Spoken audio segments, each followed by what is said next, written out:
Welcome to Sectora, your go-to channel for all things engineering.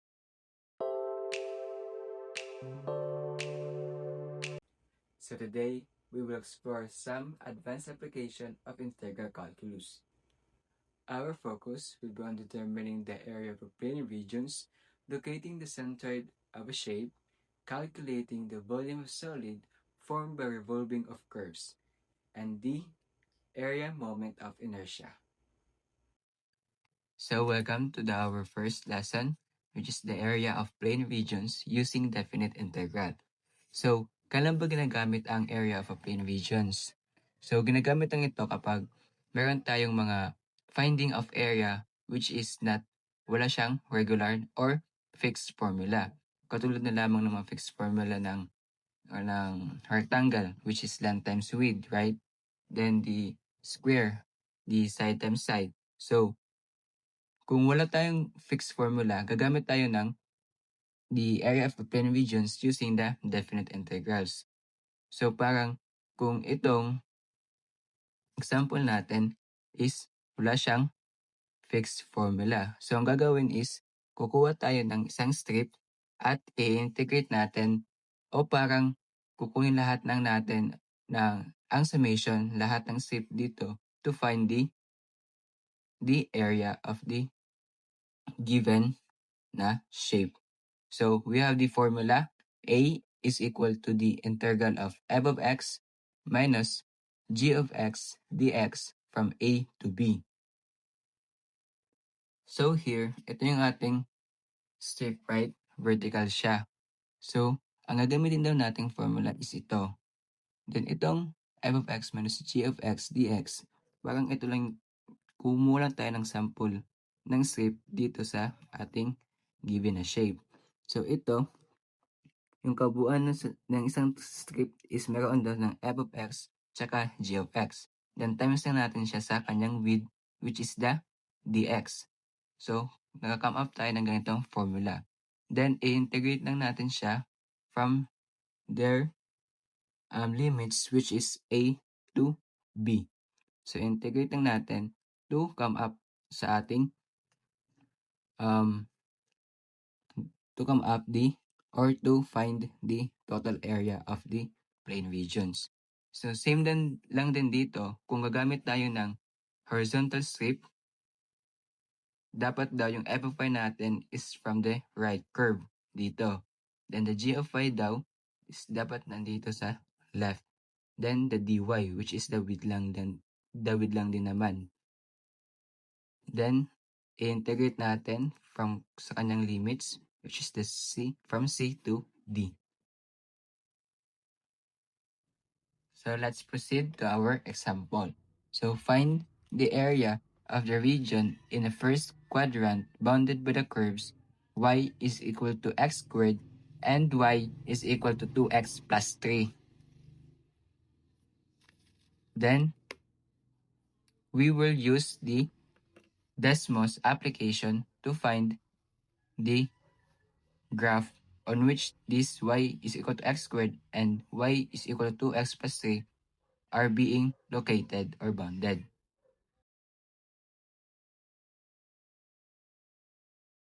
So dito, pinag-in ko lang yung mga given sa ating problem, which is the y is equal to x squared, then the y is equal to 2x plus 3. So as you can see, yung ating x squared, yung value ng y, which is the x squared, is parabola. Then the y is equal to 2x plus 3 is just an straight line. So to verify first, let's find the points of the graph. So sa vertex is maglalat lang tayo ng value ng y tsaka ang x as 0. So kung ang x is 0, y is equal to 0.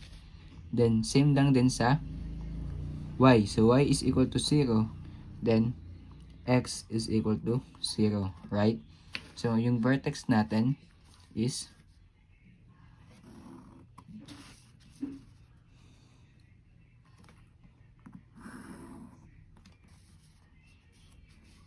so we have here, ganyan siya, right? which is nandito sa origin or the 0, 0. Then we will find the limit. So meron tayong ditong y is equal to 2x plus 3. Then yung value ng y daw natin is just x squared. So substitute natin yung value dito.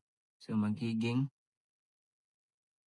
x squared is equal to 2x plus 3. Then, transpose natin tong dalawang ito papunta dito to magkaroon tayo ng 0 dito sa kabila. Then, magiging x squared minus 2x minus 3 is equal to 0. So, factor lang natin.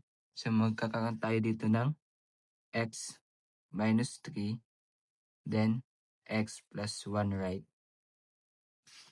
Then, itong x minus 3 is equal to 0. Then, x is equal to 3. Then, itong x plus 1 is equal to 0. Then, x is equal to negative 1. So, yung limit natin daw is nasa negative 1 to 3. So, nandito daw sa 1, 2, 3. Tsaka 1. So, ito ang ating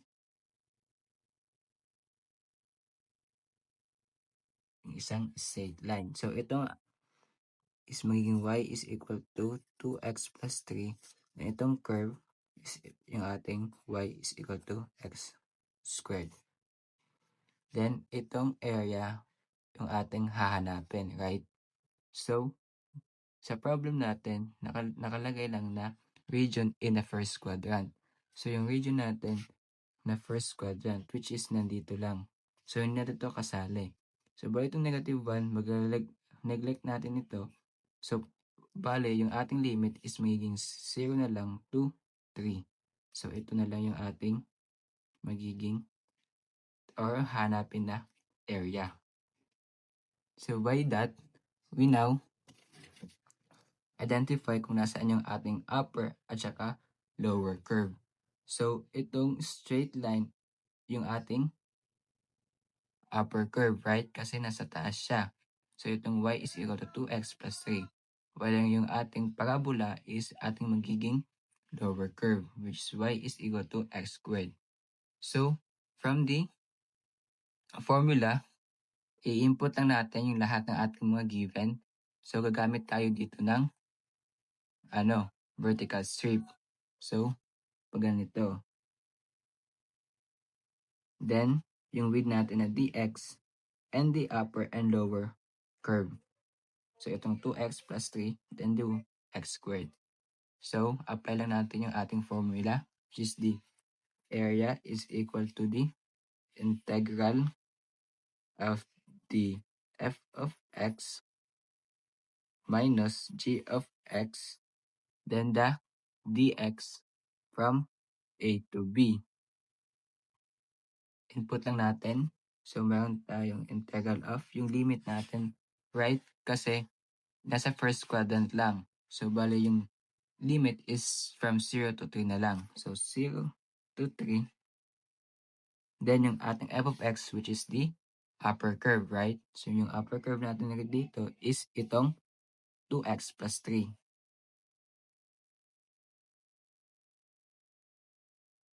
Minus, g of x natin is itong x squared.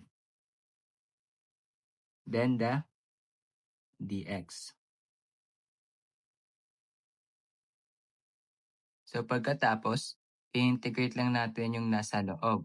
So, itong 2x plus 3, then minus x squared. So, magkakaroon tayo ng integral of from 0 to 3. Then, yung integral ng 2x is 2x squared over 2, right? Then, yung 3 is just 3x minus itong x squared, mga plus 1 tayo, then denominator 2 plus 1 din. So, magiging x cubed over 3. So, itong 2x mga cancel. Oh, itong 2 rather than over 2. So may iwan na lang dito is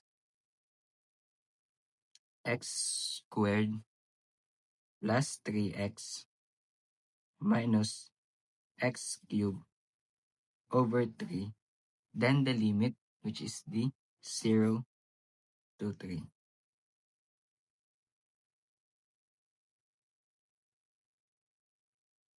So, meron tayong naiwan na lang na x squared plus 3x minus x cubed over 3, then the limit from 0 to 3. Input lang natin yung value ng ating x from the limit. So, meron tayong 3, right? So, bali magiging 3 squared plus 3 times 3 minus 3 raised to 3 over 3. So, itong 0, pag i-input natin, magiging 0 na rin siya, di ba? So, ito na lang. So, 3 times 3 is 9 plus 3 times 3 is 9 then minus 3 times 3, 9 times 3, 27 over 3 is just 9. Then total is 9 plus 9 is 18 minus 9 is just 9. So the total area of our first quadrant is itong 9. Let's proceed to our next lesson, which is the centered using the integrations. So, ano nga ba yung centroid? So, centroid is the geometric center or the balance point of a plane, region, or shape. It is important because it represents the average location of the area. Then, it helps to determine where forces act on beams, plates, and other structures to maintain balance and stability. So we have here the formula. The x bar is equal to 1 over the a, where a is the area of the given. Then the integral of the x of x minus g of x dx from a to b. So, same lang siya sa formula ng ating area, right? Itong f of x is ito yung ating upper curve. While the g of x, ito naman ang ating lower curve. Then kung gagamit naman tayo ng y as or the y here is gagamit tayo ng formula ng 1 over the area integral of the 1 half f of x squared minus g of x squared then dx. So, paano nga ba naging ganito yung formula ng ating from the y bar? So, originally, meron tayong formula dapat na a, then the y bar, which is the area ito, then integral of the a from to b.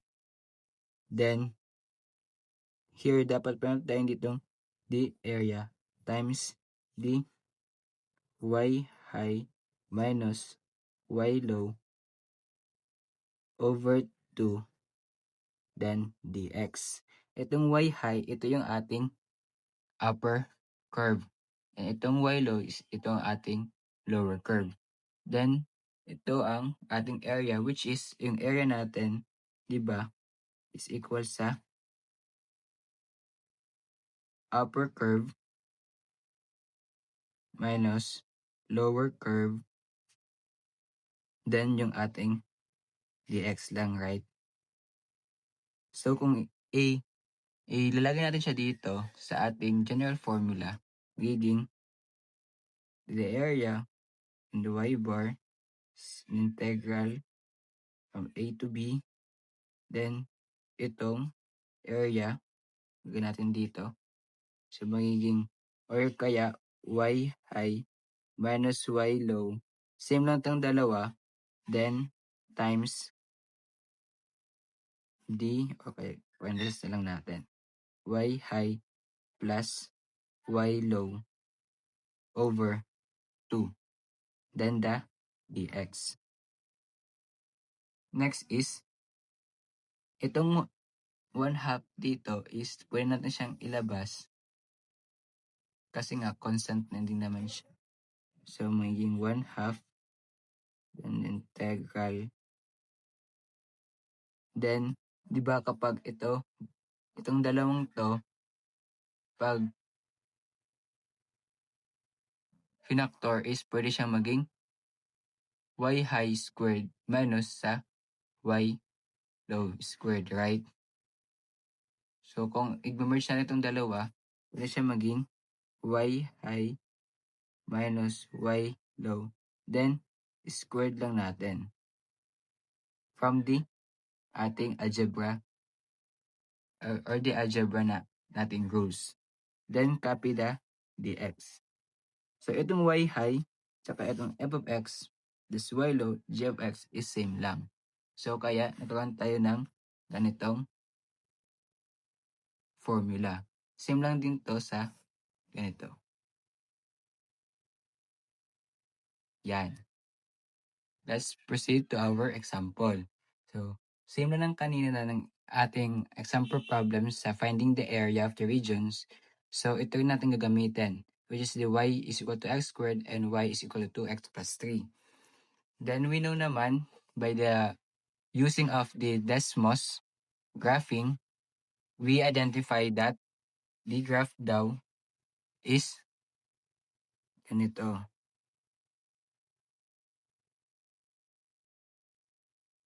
So, kulang tayo dito ng dito yung ating yung straight line, then yung ating parabola. Then yung limit lang natin is from 0 to 3. Kasi nga, yung problem natin is from the first lang quadrant. So ito dito, yung negative 1 is ma-disregard, then ito lang yung ating hanapin ng centroid. So kunyari dito may centroid tayo.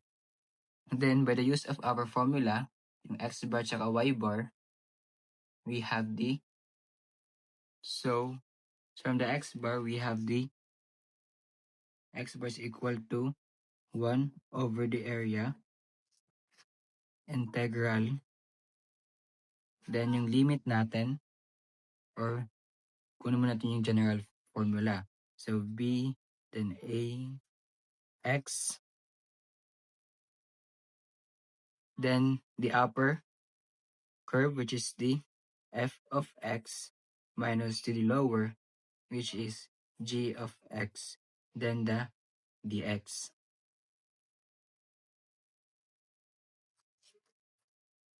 Then, input lang natin ating mga value. So, we know na yung area kanina is equal to 9. So, bali 1 over 9 integral of, yung limit natin, di ba, is nasa 0 to 3. 0 to 3, then x, yung value ng ating upper curve is equal to 2x plus 3. Then the value of lower curve is just x squared. Then the dx. Next is, distribute lang natin itong x dito. So, magiging, disregard muna, copy lang natin to.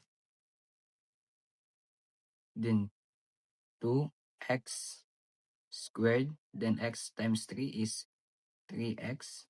Then, x times negative x squared is x cubed dx. Next is, integrate natin to isa-isa. So, copy na lang din. 0 to 3. Then, ito is mag-plus 1 tayo ng exponent. This denominator then. Then, ito magiging 3x squared over 2. And itong last is maging x raised to 4 over 4. Then, yung ating limit na from 0 to 3. So, labas muna natin tong, nasa labas naman siya yung negative 1 over 9. Then, substitute natin yung value ng ating limits, which is 3, right?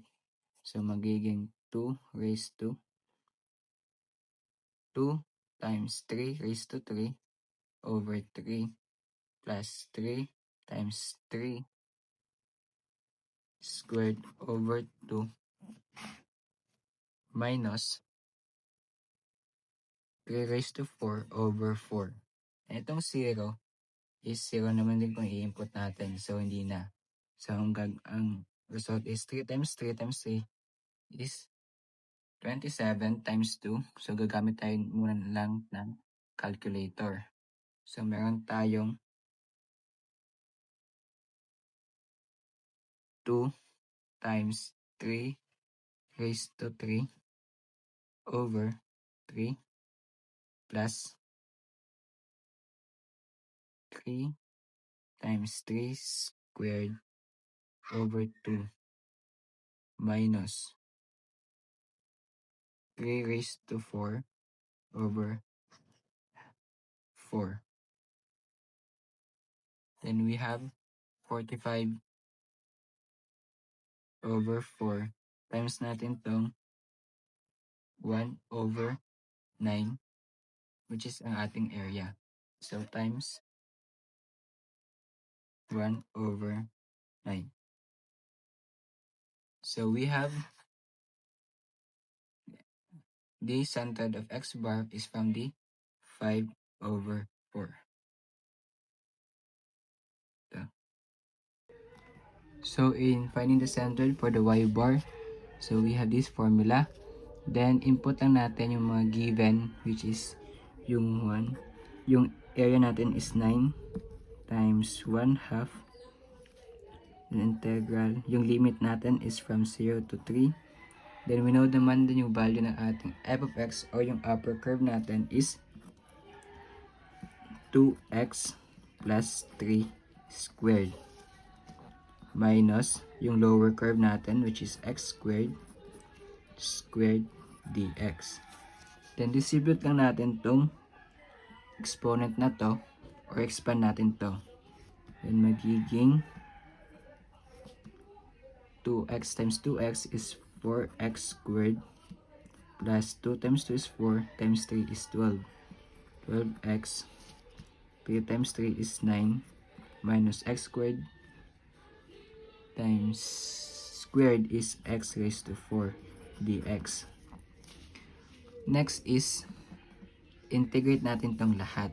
So, magiging 4x raised to 3 na siya over 3 plus 12x squared over 2.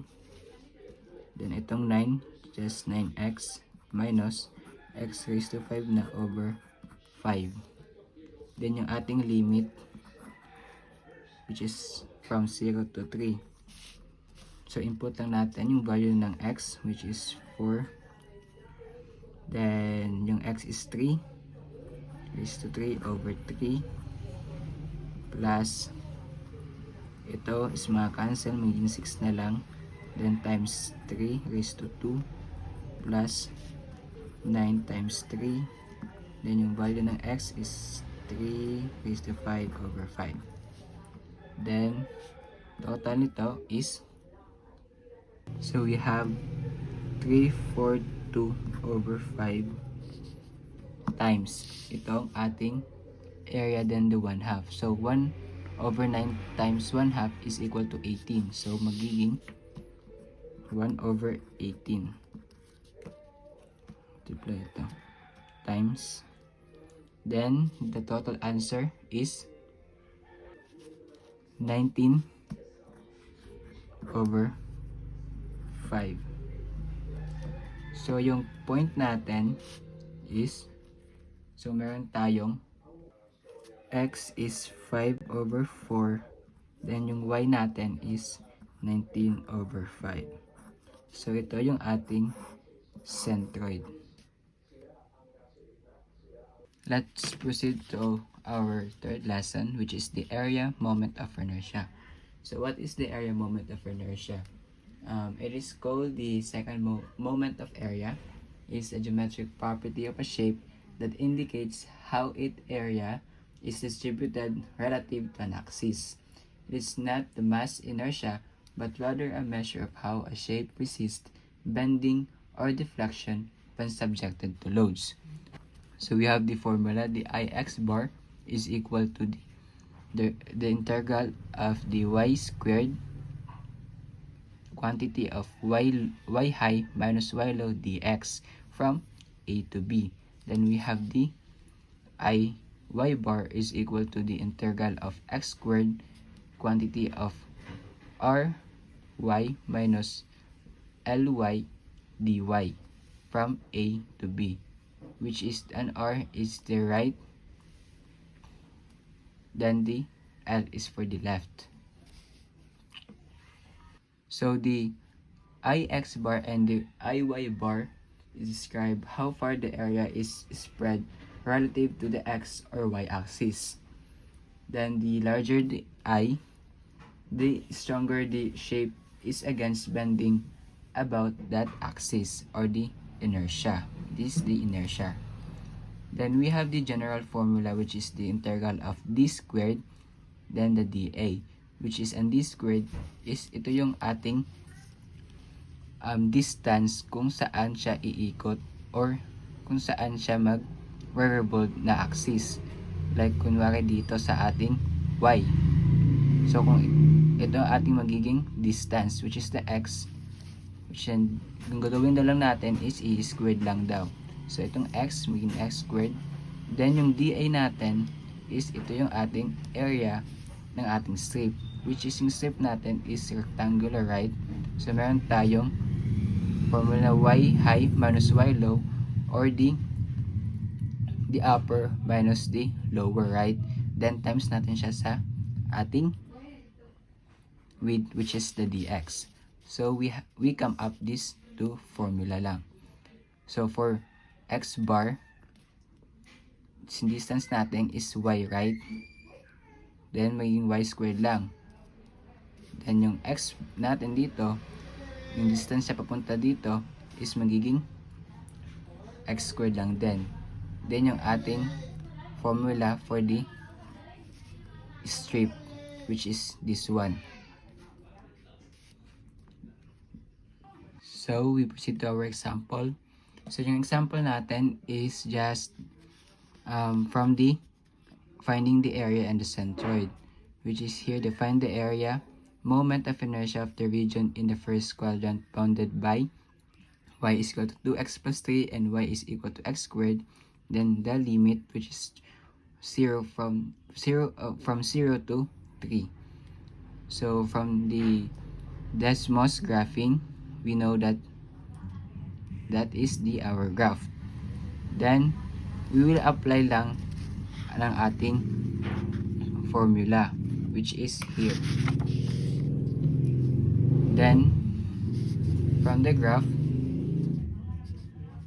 kung ang ating gagamitin is itong y bar is equal to the integral of x squared, then the right curve minus the lower curve, then the dy. So we have y bar is equal to the x squared, then the r y l y dy. Then we know naman, so lagay muna natin ito. Then yung limit natin is from 0 to 3 x squared. Then we know naman yung value ng ating right curve is itong 2x plus 3, right? So apply lang 2x plus 3 minus itong lower natin, which is yung parabola, which is the x squared, then the dy. Next is distribute lang natin tong x squared dito sa loob. Then magiging 2x cubed plus 3x squared minus x raised to 4, then the dy. Then integrate natin ito. So magiging 2x raised to 4 over 4 plus 3x raised to 3 over 3 minus x raised to 5 over 5. So, magka-cancel to. Mag-iwan lang yung x raised to 4 over 2 plus, cancel din to, maging x cube na lang. Then, copy yung x raised to 5 over 5. Then, yung limit natin which is from 0 to 3. So, input lang natin yung limit. Magiging 3 raised to 4 over 2 plus 3 raised to 3 minus 3 raised to 5 over 5. Then yung magiging area moment of inertia natin from the y bar is, so meron tayong 189 over 10 or 18.9. So ito na yung ating sagot. So we are now in our last lesson, which is the volume of solid formed by revolving of curve. So ano nga ba ito? So, same lang ito sa finding the area.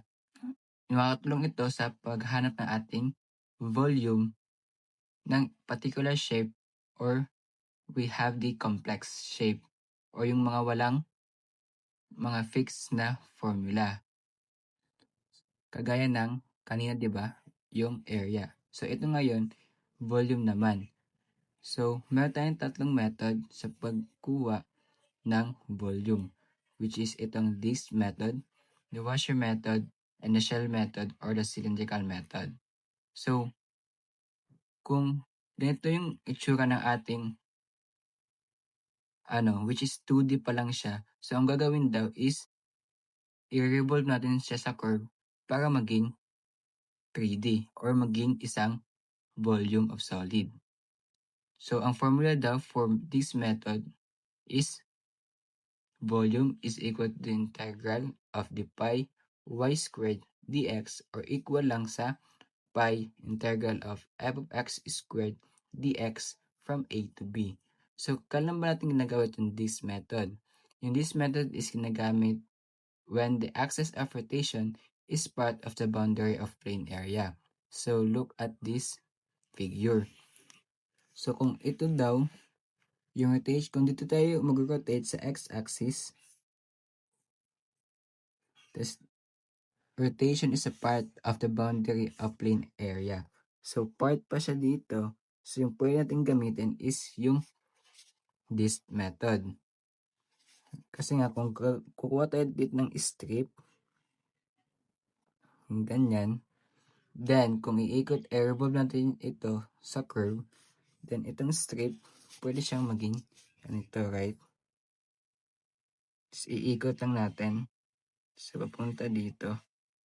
Ganyan. So, next naman is yung ating washer method. So, kailan ito ginagamit? Used when axis of rotation is not part of the boundary of plane area. So, katulad lang ganito. So, ma-illustrate natin to, or kung iikot natin is magkakaroon ng butas sa gitna. Since dito is hindi siya nakakonect or is not apart. So, kung iikot natin yung isang strip dito, like ganyan, is magkakaroon tayo dito ng butas, right? So, yung formula ang gagamitin is volume is equal to pi integral of f of x squared minus g of x squared dx.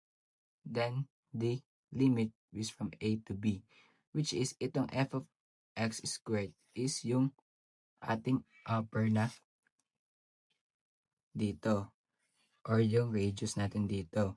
Then yung itong naman g of x natin is yung maliit or yung lower naman na ating curve. Next is the shell method. Shell method use cylinder to compute. So here naman, gagamit tayo ng cylinder para makompute natin ang volume dito.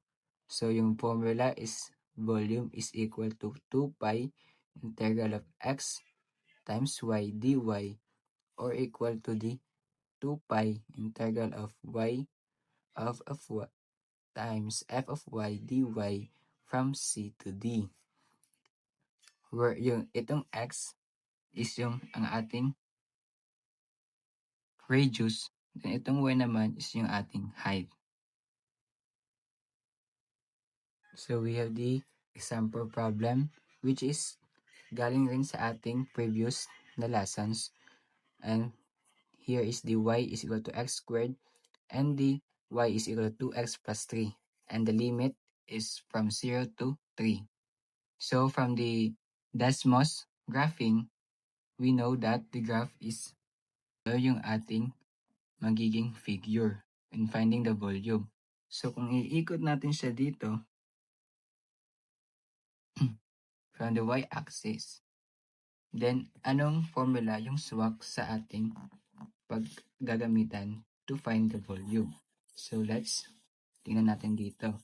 So ito kasi yung this natin is dapat daw part of the boundary.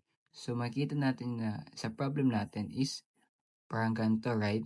So ito yung ating gagamitin na formula, the washer method, or the v is equal to the pi integral of the f of x squared minus g of x squared dx. Then the boundary or the limit from a to b. So ito yung ating gagamiting formula. So identify lang natin or input lang natin yung lahat ng given na dito. So volume is equal to the pi integral. So we know na yung ating limit is 0 to 3. Then the value ng f of x natin is yung upper, which is itong 2x plus 3, right?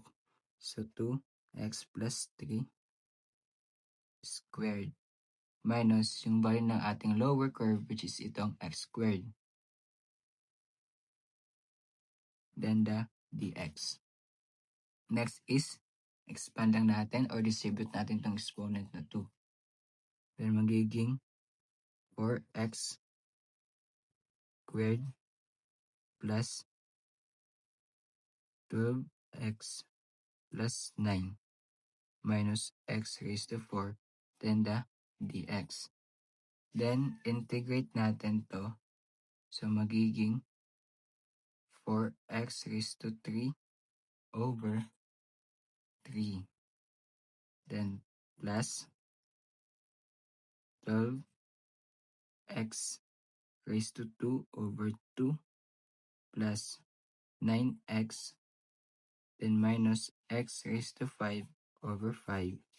Then yung ating limit na from 0 to 3.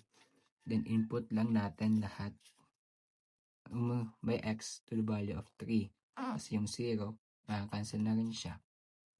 So magiging 4, 3 raised to 3 over 3 plus ito makakancel, magiging 6 na lang siya.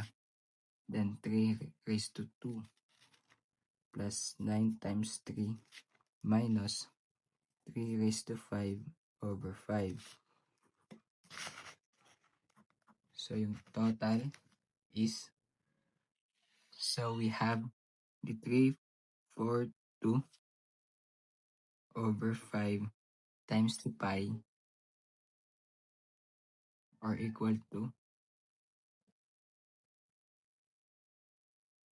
214.88 cubic units. So ito yung ating volume.